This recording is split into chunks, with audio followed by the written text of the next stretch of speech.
করলাম যে কমিটমেন্ট যেহেতু দিয়েই দিয়েছি, সরি টু সে আমার গলার অবস্থা খুবই খারাপ, গলা ভেঙে গেছে। তো সে চিন্তা ভাবনা যে কমিটমেন্ট দিয়েছি মানে র্যাম্পে হাঁটবো, আর আমার ভালো লাগে র্যাম্পে হাঁটবো, এই জন্যই আসলে চলে এসেছি। Colour life, colour life stopper, একদমই এটা বললে বেশি হয়ে যাবে। আমি ফুল না, আমি পড়িও না, আমি মানুষ।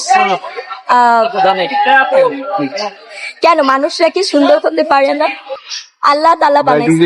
হ্যাঁ, আমি তো বললাম যে কাজের কমিটমেন্ট আসলে আসলে আমি কাজ করি, আমি খুব কাজ কম করা হয়, বাট যখন আমি ডিসিশন নিই আমি একটা কাজ শেষ করব, তখন হাজার অনেক কষ্ট থাকলেও শেষ করবো। আমি একজন স্ট্রাগলার, আমাকে কখনো জ্বর ঠান্ডা বা অন্যান্য অসুস্থতা আমাকে কখনো আটকাতে পারবে না।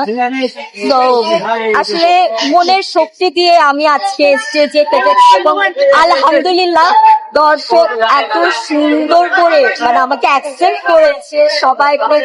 ও মাই গড, আমি আসলে বিশ্বাস করতে পারছি না, কারণ এই ফার্স্ট টাইম পাবলিক প্লেসে অ্যাজ এ রাজদীপা র্যাম্প মডেল হিসেবে, শো স্টপার হিসেবে এগোচ্ছে। তো ওই দিক থেকে চিন্তা করে আমি বলবো যে আজকে সাকসেস অ্যাওয়ার্ডে সবাই আমার জন্য দোয়া করবে, ময়না সিনেমার জন্য।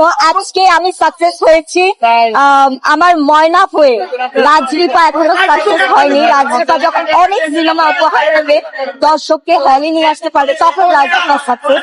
বাট আজ আমি সাকসেস অ্যাওয়ার্ড 2025 এর সাকসেস ময়না। শেষ করে